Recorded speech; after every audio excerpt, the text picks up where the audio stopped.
Hey everybody, Adam Savage. I am at Propstore down in Los Angeles and I'm in a martial state of mood because we have Gladiator props, Brandon. Hey Adam, good to see you. Good to see you, sir. Well, we thought Gladiator would get your attention, get you back here. I'm so excited to see this whole panoply that we have around us.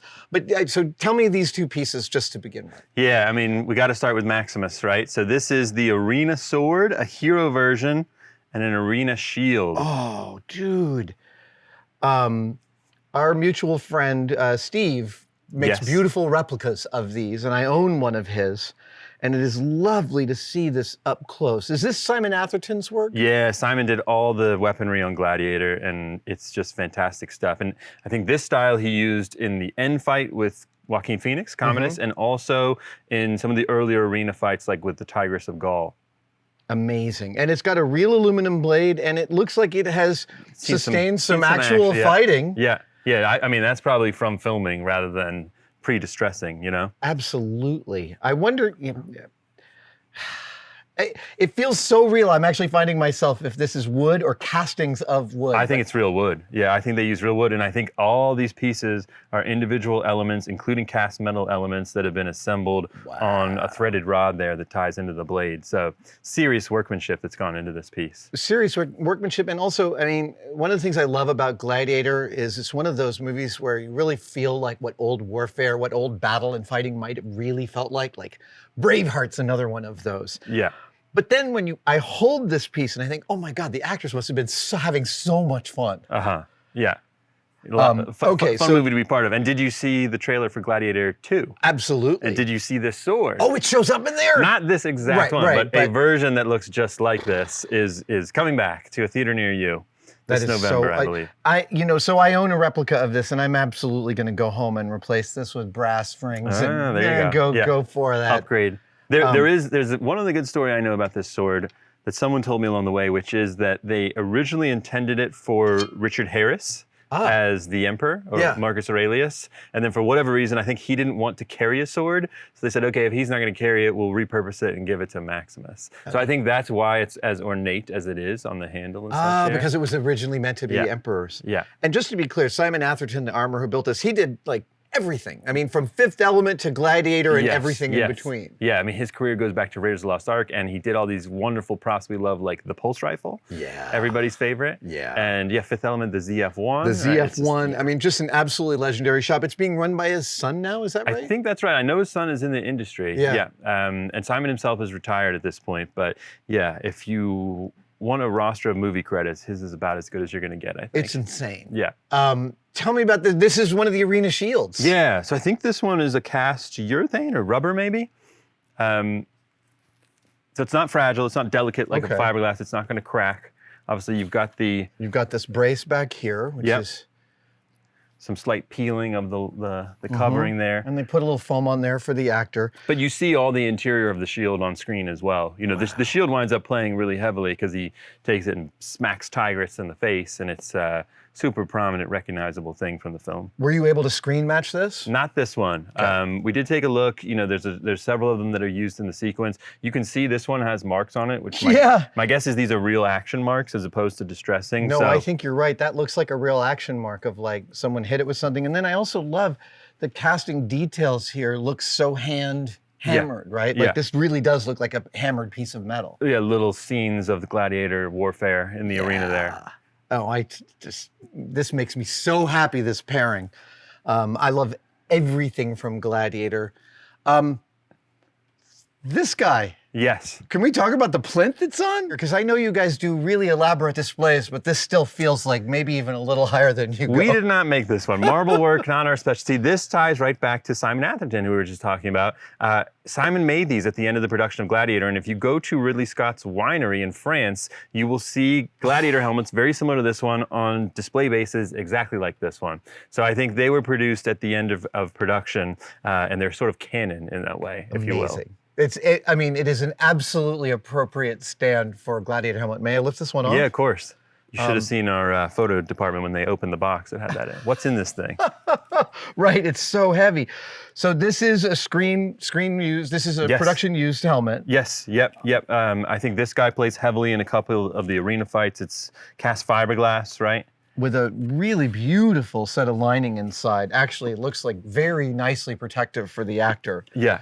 I'm really fascinated by this design because it seems Before you put that back, Yeah, I'm just noticing, which I never noticed before, this is the bottom part of a gladiator sword. Oh my God, you're so right! That Simon has repurposed This is into a helmet stand. extra bonus one gets. So if we just take this, this is not this exact style of sword, But, but that's the same pommel ball there with a double groove in it. That's the kind of extra interrogation we do here. I actually never knew. I've never seen that stand without the helmet on it, so I'm learning too. That is really, really cool. And of course, he would have like a bin full of these and be like, And just it's throw one of those balls perfect. up there. Yeah. It's a gorgeous helmet. And again, also looks totally like metal.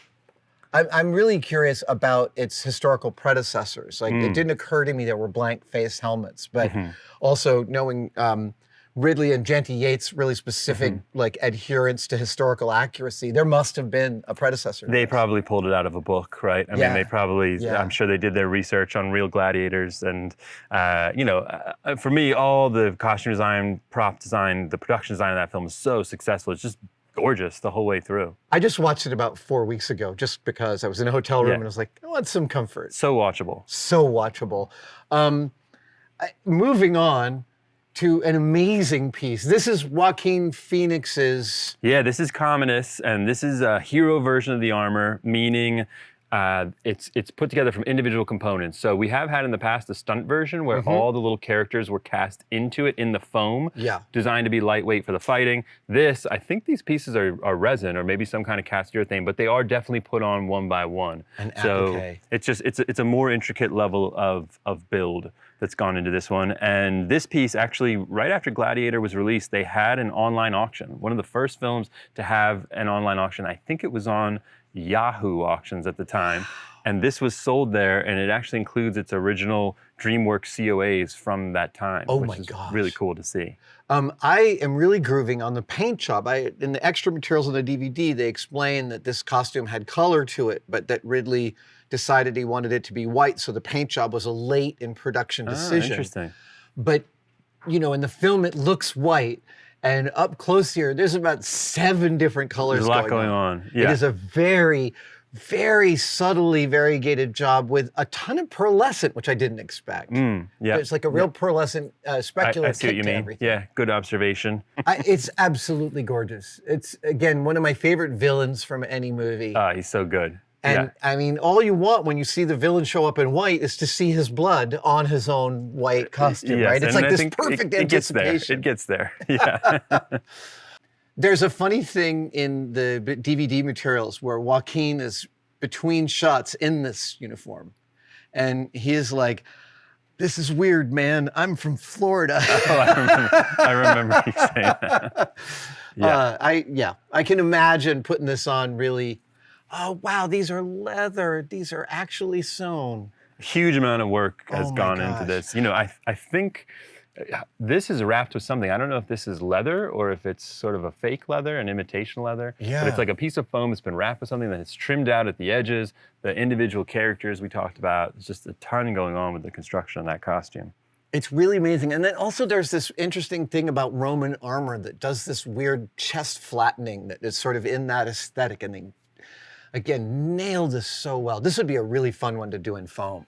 Yes. Yeah. Right? Like additive foam. Project for your list, I think. Yes. It'd be a good cosplay. It would be a really. Yeah. It's funny, I can never dress as the villains. Okay. It's not, it's on a case-by-case basis, but I keep noticing every time I think about dressing as a villain, I don't want to put on there. Well, it speaks to you as a good-natured guy. One would hope that's the reason. All right, so Gladiator II does come out soon, but the auction's happening even sooner. Yeah, auction August 15th to 18th here in Los Angeles at the Peterson Automotive Museum. We're having a VIP reception the evening before. All the details are on our website. It's going to be good. Amazing. Anyone going to come in costume, you think? I don't know. Are you? No, I wasn't planning on it. Get your Gladiator on. See you next time. Thank you guys so much for watching that video. We have some brand new merch available at the store.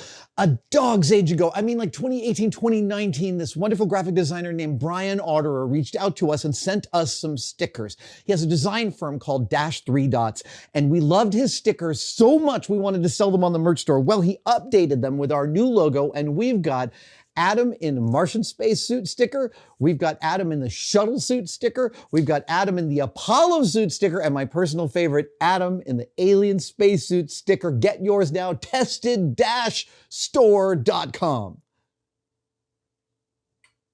Hey!